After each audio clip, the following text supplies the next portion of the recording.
Hey there, Teresa McGallagher live on Facebook with my second video in this series that I'm doing about raising your consciousness.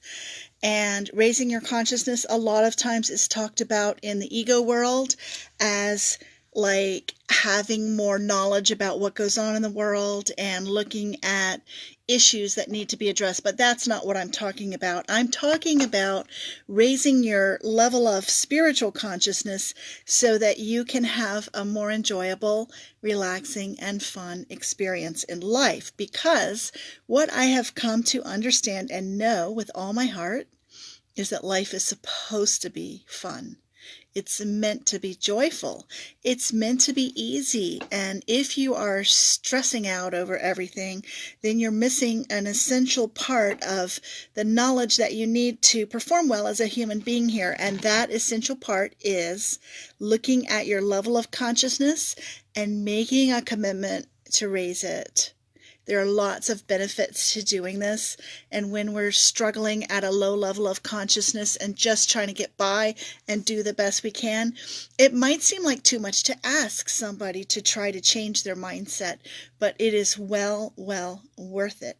So yesterday I talked about this basic idea of raising your consciousness so that you can feel better and have a better experience in life, and not only so that you can help yourself, but you can be more useful to other people, because when you're not having to deal with all kinds of personal problems, you're more available to other people. And today I thought I would talk about one of the most valuable things that you can do to raise your level of consciousness, and that is shadow work. So what is shadow work? Your shadow is the part of your psyche, your personality, your consciousness that you don't look at because you don't want to look at it, because you think there's something deep and dark and horrible in there. And it can be feelings that you have repressed because they are so painful that you don't want to have to experience them. It could be negative thought patterns that you have where you're either critical or judgmental of others or of yourself, and you don't want to look at those because also they're painful, psychologically painful. It could be just memories that you don't want to dredge up because you think something horrible happened in your past and you don't want to have to relive it again. It's basically any part of your mindset that you avoid. But unfortunately, what happens when we avoid looking at our own issues is we tend to see those very things in other people. So you never really can get away from that stuff if you don't turn inward and examine the dark side of the moon in there. You will see it acted out in the world, in your relationships, and your experiences with others. And that's not a fun way to go through life at all. When people are always being jerks, or they're treating you badly, or they are abusive, you don't want to have to deal with that. And we think that the best way to solve that problem is to try to make other people change, or to get out of a relationship with someone who is rude and unkind and get into a relationship with somebody else. But if you are curious, like I talked about yesterday I said, instead of judging it as bad or wrong, get curious and think about, why does this keep happening to me? Why am I triggered by this? If you get curious, you will see that leaving a situation or a relationship that causes you pain never solves the problem, because you just end up in another situation or in another relationship that's similar. Different faces, different places, same aggravations. So the way to solve the problem permanently is to stop monkeying around with things in the external world and turn around and look at what's going on in here in the internal world. And shadow work is one way to do that.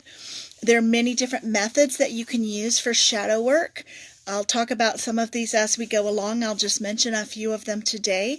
There is the Work by Byron Katie. There is the Choose Again exercise from Diederik Wolsak. There is the One Belief at a Time method. I'll think of the guy's name in a minute who came up with that, but they all are systems for looking at your beliefs and your thoughts and questioning, is this really true? I believe this, but is it a fact? Is my belief a fact? Beliefs are not facts. Every belief has a lie in it. And it's even spelled that way. It's BELIEF. So no beliefs are facts, and when we act as though our opinions and our judgments and our beliefs are facts, we suffer. It causes us pain. And I don't want any of you to suffer, because I know that suffering is optional. I had a life with a lot of blessings, and instead of looking at the blessings, I chose to look at the negatives a lot, and it created suffering for me because I had certain beliefs that I never addressed.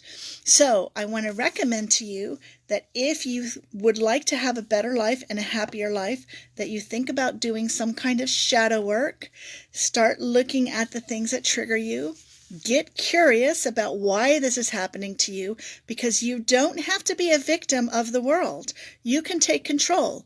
You can't control what other people do. You can't control what happens on the planet, but you can control the thoughts that you have and the thoughts that you give attention to and importance to.